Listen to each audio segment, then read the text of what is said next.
Good. Oh, it's so good to hear you guys and you hear your voices.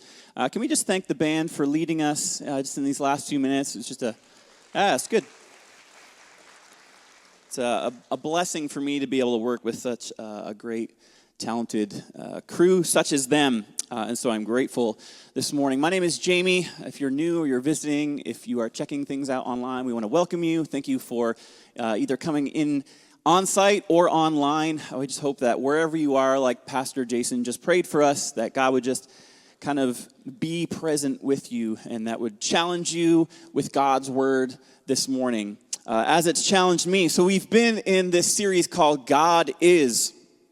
And as Pastor Jason talked, we've been talking about the attributes of God, like the who and what of God. Like, what is God? What does he do? Who is he? Like, what makes him so special? And we've been trying to dig into some of these words. And if you've been around the church for a while, a lot of what we're talking about are these, like, Christian buzzwords. Like, these words that you don't really hear in everyday language. We call it Christianese sometimes. It's like this language that we speak within the context of the church that not necessarily everybody understands, but these words that we hear constantly, and sometimes we need to dig into the meaning of some of those words. Words like salvation, or atonement, or transubstantiation. Like, when was the last time that word came up into your, like, water cooler talk at the office, right? There are some words that come up at church that we don't hear anywhere else. And today I wanted to talk about two of those words that are similar, but have different meanings, and that is grace and compassion.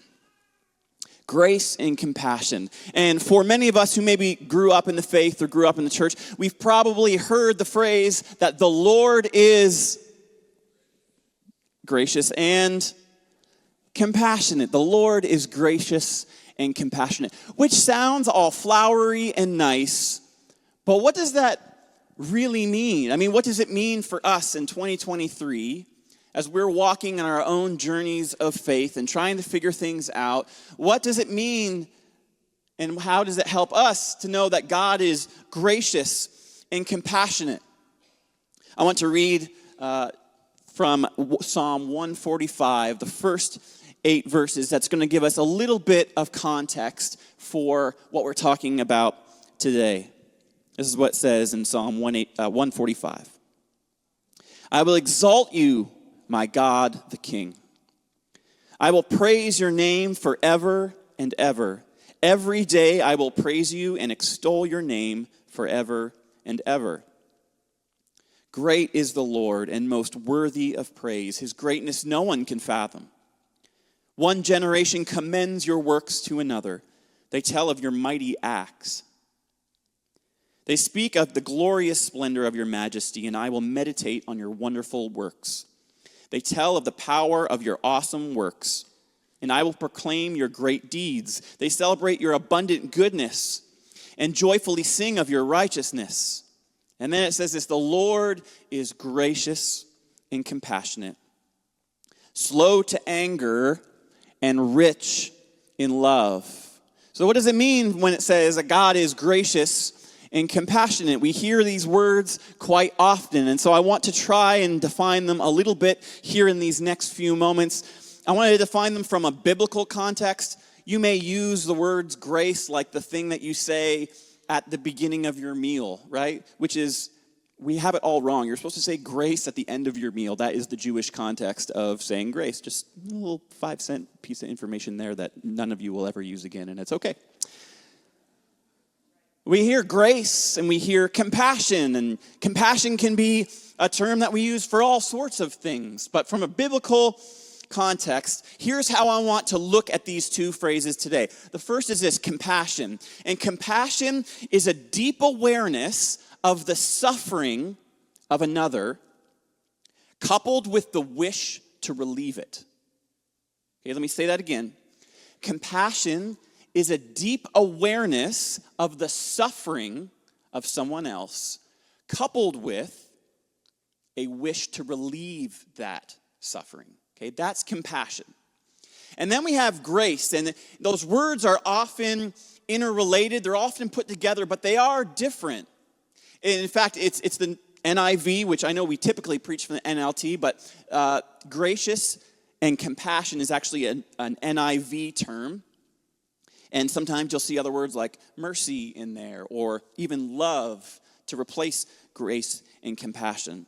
So if compassion is a deep awareness of the suffering of someone else, coupled with a wish to relieve it, grace is a prudent awareness of the guilt of someone else, coupled with the intention to reconcile it. Grace is a prudent awareness of the guilt of another with the intention to reconcile it. So there's some kind of lofty definitions of what compassion and grace are. Let me boil it down to this. Compassion is love to the weak, and grace is love for the unworthy. Compassion is love for the weak, and grace is love for the unworthy. And God loves the weak and the unworthy. Because at one point, you and I either were or still are weak and unworthy. We're going to unpack that in a few moments, but I want to pray for us first. Lord Jesus, this morning, help us cultivate compassion and grace in our hearts. May you encourage us to kindness, forgiveness, and empathy, just as you have forgiven us through Christ. May our actions mirror your love, bringing much needed love to both the weak and the unworthy. Lord, we ask for your continued support in facing all of the challenges that we have in life, because your word promises that you will provide for our needs according to the riches of your glory in Christ Jesus. Your compassion and your grace guides our steps according to your divine plan. Amen. So this term, gracious and compassion, is really mostly found in the Old Testament. It's not really something that we see in the New Testament. Well, we see it in action, but we don't see it said like that. And there are all sorts of expressions of God's graciousness and compassion in the Old Testament. Zoe's going to throw something up where if you want to do some study on your own, here are some other examples. They're stories of God's grace and compassion for the people of Israel, all throughout God's redemptive story. Some of these aren't just the quotes or the words that are used to describe God's graciousness and compassion, but they're the story of why he might be full of grace and compassion for us. And so if you want to do some kind of extracurricular reading, you can write those down. So if we see that all throughout the Old Testament, what does that have to do with us today as we are people who follow the footsteps of our teacher, Jesus?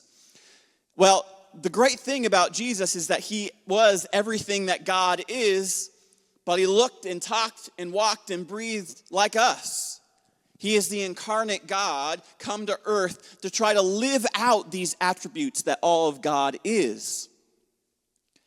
And so while no one may have said the phrase, Jesus is gracious and compassionate, rather it was something that he did and that he modeled and that he taught and that he storied all throughout the New Testament and in his ministry. So I want to look at a parable today I think that a lot of us will be probably a little bit familiar with. Turn to Luke chapter 10 if you've got your Bible, either analog or digital. You can go open our events page on your YouVersion app and all the things will be there. But I want to look at the parable of the Good Samaritan, which I'm sure many of us have kind of read or seen or listened to in Sunday school years ago, whatever the case may be. So I'm going to give you a moment to turn to Luke 10. Anyone have any know-it-alls in the family? Come on, let's be honest. Like you got people either in your family or in your friend group or the person that you're elbowing right now who just thinks that they're a know-it-all. And they just have all of the answers. Like we have some of those people. Well, Jesus is confronted by one of those know-it-alls. And so I've got a know-it-all in my family. It's not me, although, and so I heard my wife giggle. So let me just give you an example. We have some great friends, Emily and Colleen and Sebastian. They bought Hope a new bike on Friday, and they gifted her with this new bike. She's been on one of those push pedal bikes where there's no pedals on it, you just use your feet. Well, she has outgrown that, and she has a new bike. And so yesterday, of course, it was raining all day, so I couldn't take her out. And so we kind of emptied the garage and made a little space for her to try to learn how to use her new pedal bike with the training wheels on it. Well, we went out at 3 different occasions so that I could try to teach her how to ride a pedal bike. And anything I told her was wrong. Okay? If know-it-alls are meant to test your knowledge, I have a 4-year-old who is meant to test my patience. That is the know-it-all that we have in our family. And so I would say you have to sit on and you have to whatever the top pedal is on, you push down and no, that's not right, she would say. I'm like, I'm sorry? No, that's wrong.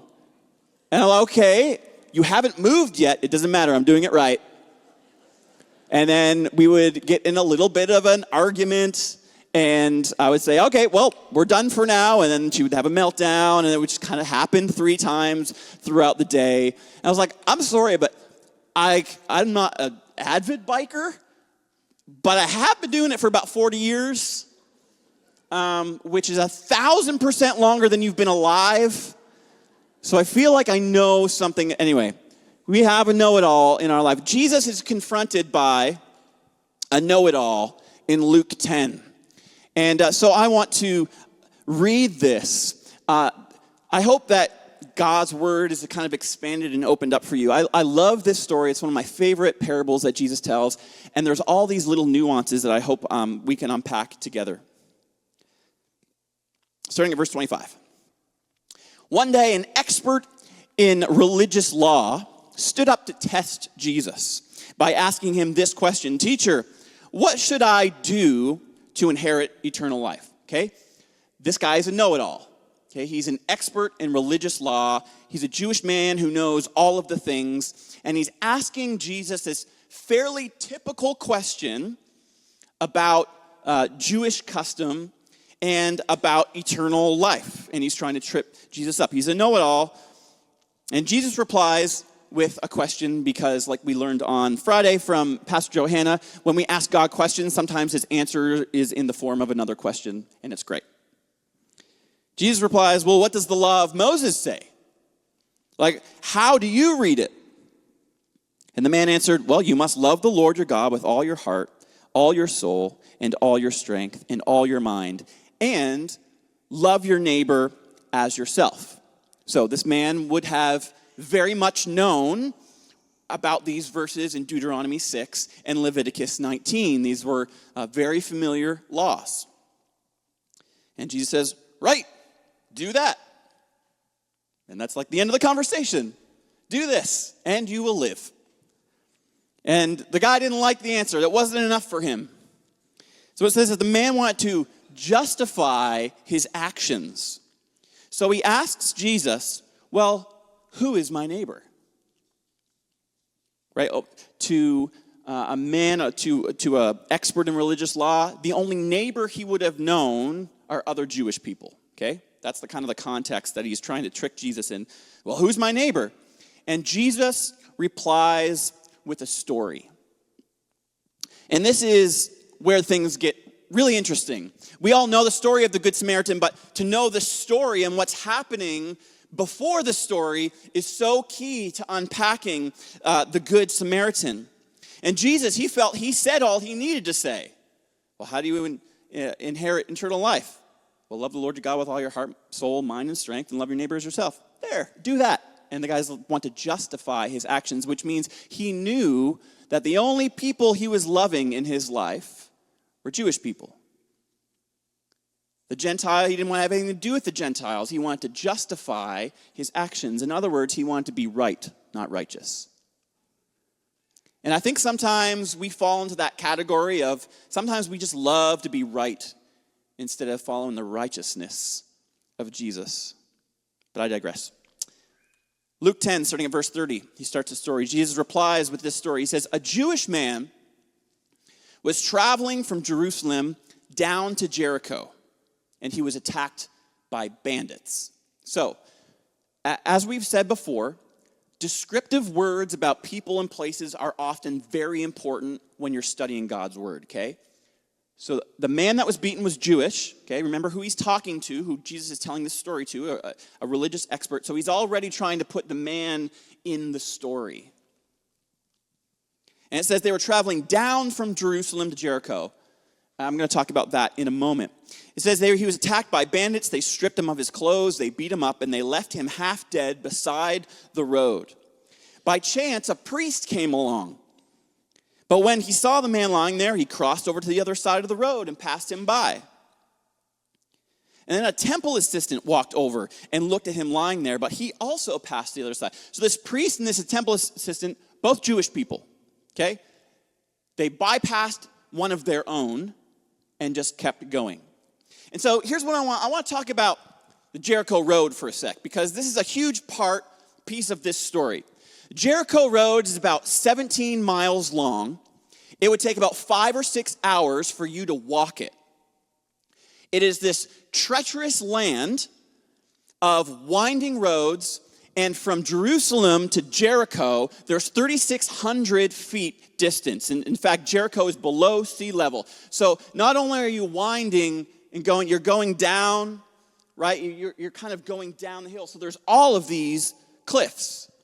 And the road is very narrow, and so there's not a lot of space, and so that made this particular part of this land very dangerous to go on. It was remote, no one could see much, and so there was a lot of robberies and beatings and killings that would happen on this road. So dangerous place, okay?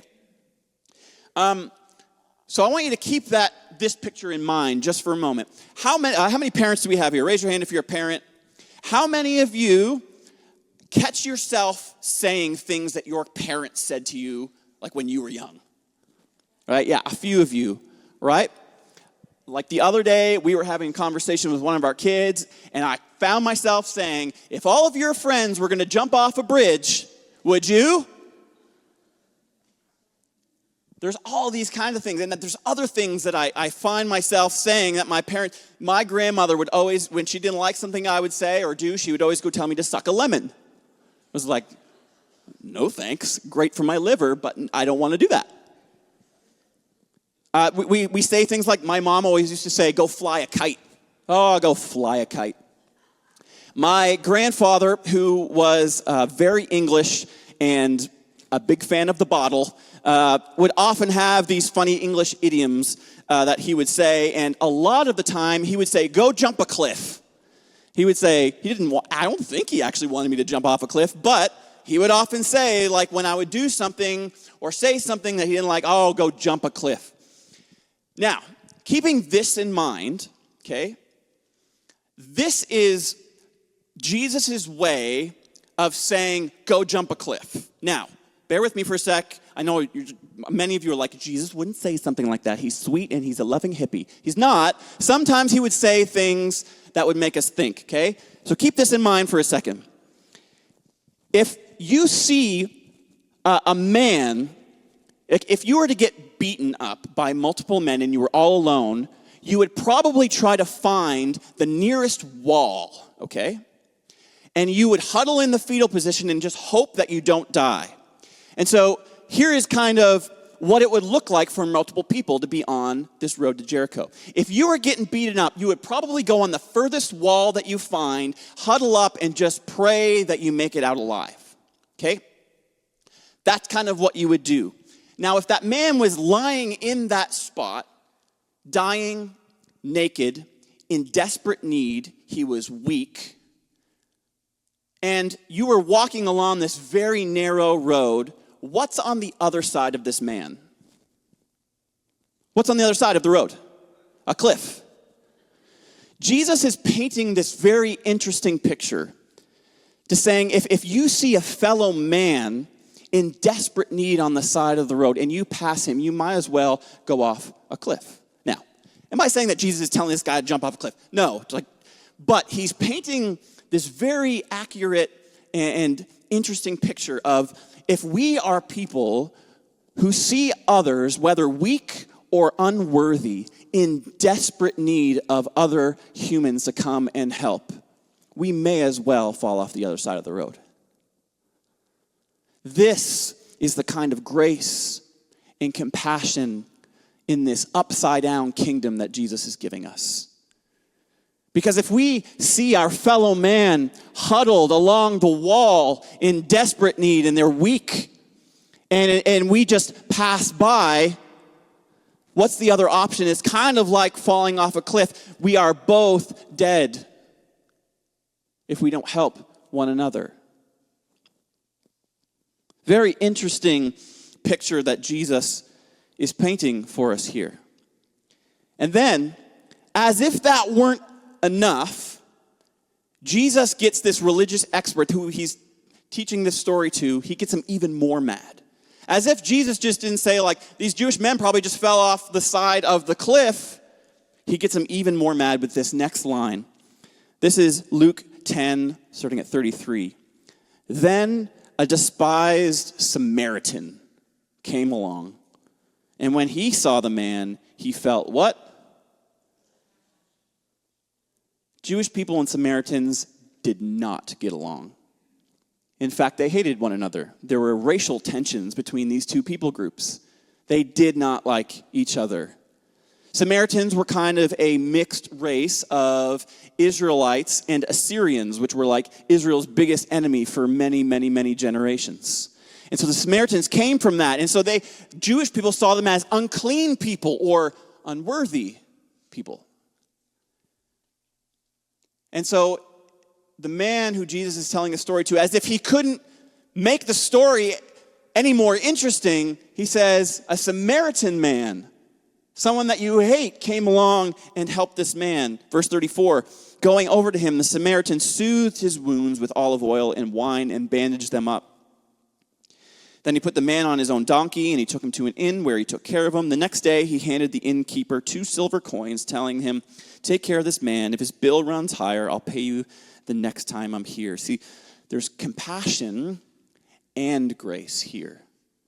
We see in verse 33, he had compassion for him, and the grace is the unspoken thing where he sees someone that he does not agree with. He sees a perspective and a lifestyle that he does not like, yet he has grace for him despite seeing that or believing that he might be unworthy. The man on the side of the road is both weak and unworthy, and the Samaritan shows him compassion and grace. Verse 36. Now, which one of these, there's a really interesting answer here. This is Jesus speaking, now which one of these would you say was a neighbor to the man who was attacked by bandits? Remember, the religious expert asked, well, and who is my neighbor? And so Jesus poses him the question, now which of these would you say was the neighbor to the man? And the man replies, the one who showed him mercy. Notice that he couldn't even say the Samaritan. That's how deep the hatred went. He couldn't even say the Samaritan showed him mercy. He says the one. And what he's referring to is that this might be the only Samaritan who would ever do this. The one who showed him mercy. And Jesus says, yeah, now you go do the same. And that's the end of the story. We don't get the man's reaction. We don't get any preamble. There's no sequel. The Good Samaritan, Part 2. Return of Samaria. That's it. And this man was probably left thinking, well, I don't know what he was thinking. But Jesus is drawing us to understand what it means to practically live out God's compassion and grace for one another. He's saying it doesn't matter who the person is or what they have in their life or what they're doing with their life. it is important for us as followers of Christ, as children of God, to walk in grace and compassion, to love the weak and love the unworthy, which is hard for us to do. More on that in a second. But to follow Jesus is to be gracious and compassionate. And Jesus is suggesting that your neighbor is a Gentile, someone who is not you. It's also you, but also the people who are not you. Anyone. And Jesus modeled this throughout his ministry all the time. Jesus himself met a Samaritan woman at a well, and she was weak, and she came all by her lonesome because she was an outcast in her community, and she came to draw water because she didn't want to be confronted by anyone else. And Jesus is sitting there all alone and asks her for a drink. Jesus, as a Jewish man, shouldn't be having a private conversation with a Samaritan woman. That would be outlawed. And yet they have this conversation, and he has love for her in her weakness and her seen unworthiness. Happens again with an adulterous woman. The community is about to stone her. She's probably been ridiculed and mocked and maybe even beat up a little bit, and she's about to be stoned to death. And Jesus steps in for the weak. He says, well, which one of you are without sin? And little by little, one by one, they walk away. He has love for the unworthy, at least what her community sees. We see this in a woman who had a bleeding infection for most of her life. And she's weak, and she tries to make her way through a crowd without being seen because her community sees her as unworthy. And just by the touch of his garment, she is healed because of her faith. Jesus loves the weak and the unworthy. And we see it on the thief on the cross. He is an outcast. He is literally being executed in this very moment because he has been unworthy to be in that community any longer. And he's weak and he's ready to die. And he says, you must be who you say you are. And Jesus says, you will be in paradise with me today. Jesus shows love to the weak and to the unworthy. Church, who are the Samaritans in your life? And I'm not trying to cast a bad, I don't have anything against Samaritans. I'm just using it for the purpose of the story today. But who are the Samaritans in your life? The people who are weak, and you may have compassion for them, but who maybe you deem a little bit unworthy as well.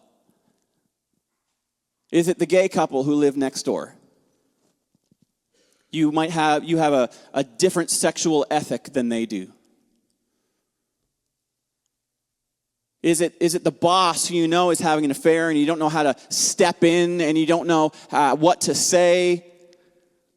Is it the person who maybe stole that promotion from you at work, who did something a bit nefarious because they were weak and now you deem them unworthy? Is it the classmate who got top of the class over you because they worked maybe just a little bit harder?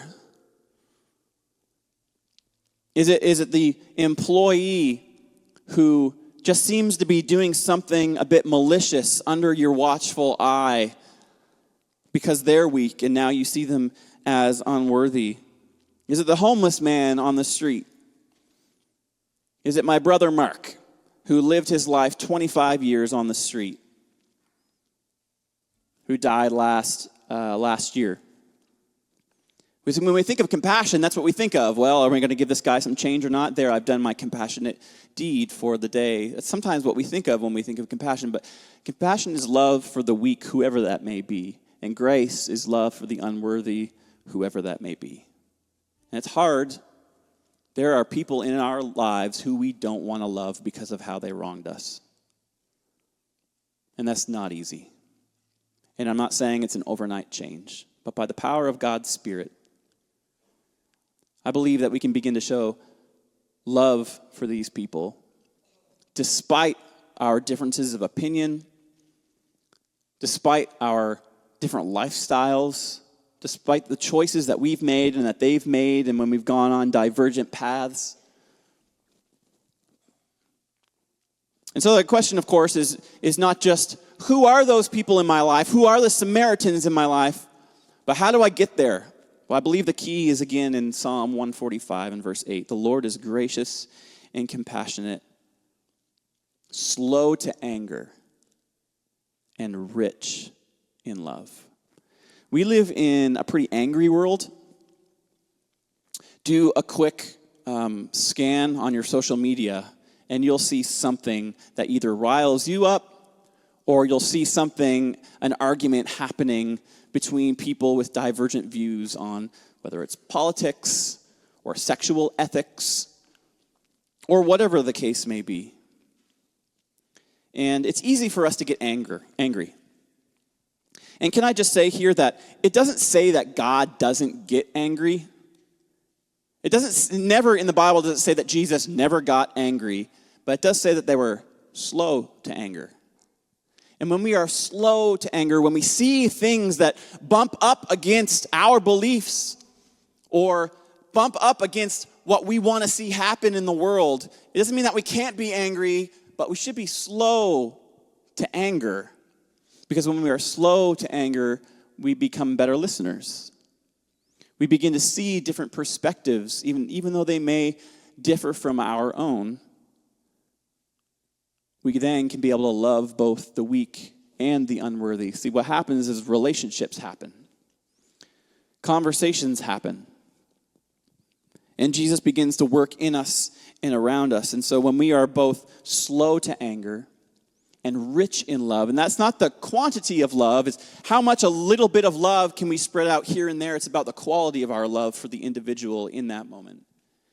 Slow to anger and rich in love. That is how we are loving to both the weak and the unworthy.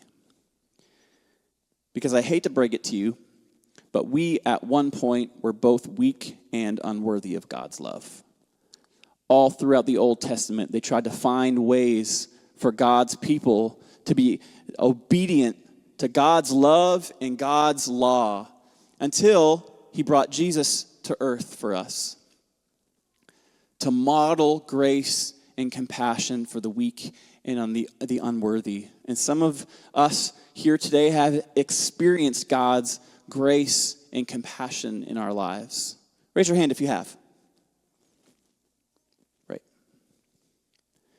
Why wouldn't we want to show people that same grace and compassion that God has shown us, the sacrifice of Jesus on the cross, to the other people around us, regardless of where they're at in life? Why wouldn't we want to do that? And that's what Jesus is asking us to do. I'm not saying it's easy. There are people who have hurt us and harmed us. There are people who have made mistakes and said dumb things in our lives.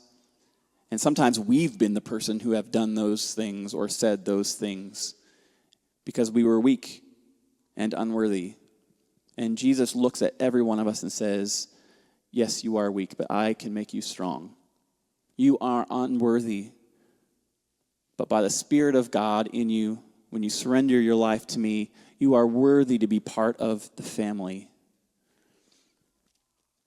And that's where we need to be, church.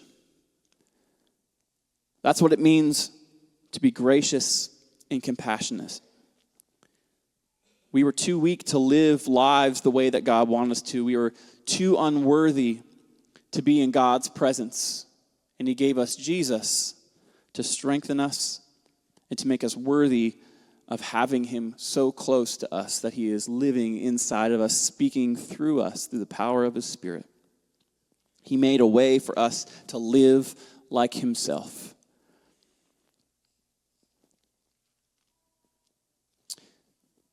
This past week, we had I would say, one of the most important theologians of our time here today pass away. His name is Tim Keller, and he has some incredible resources on justice and grace.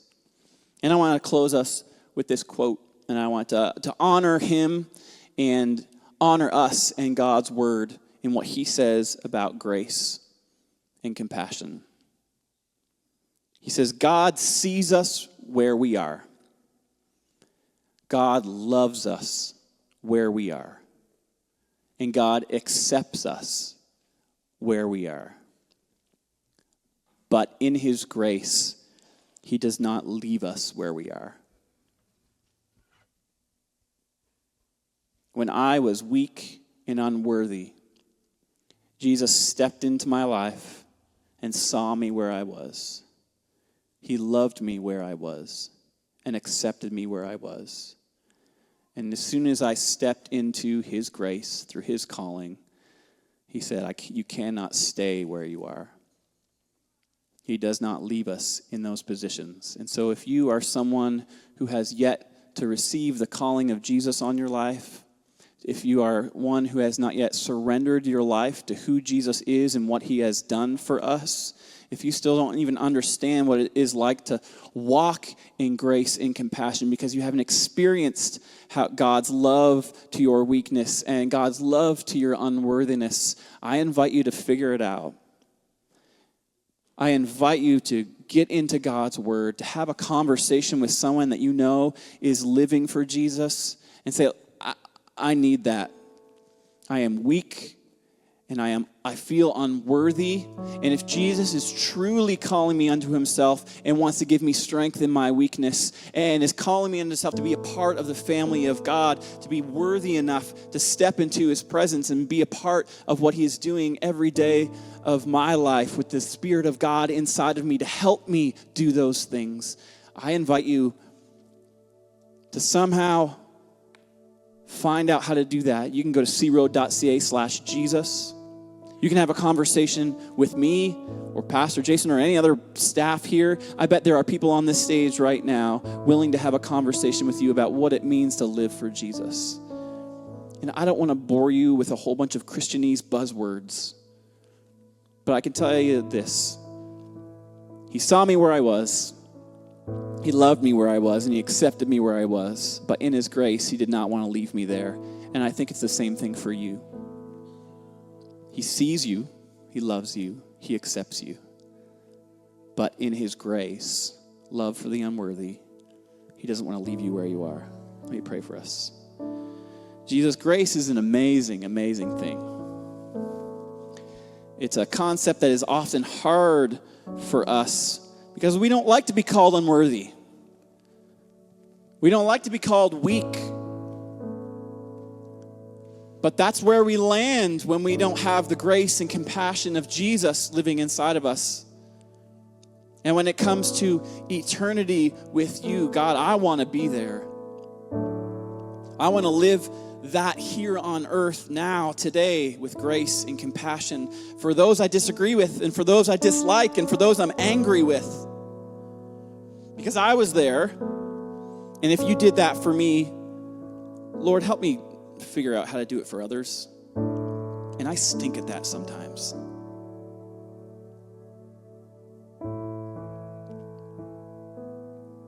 God, your amazing grace has lifted the scales from our eyes so that we can see. Your amazing grace breaks chains to give us freedom and wholeness, to show us love when we are weak and love when we are unworthy.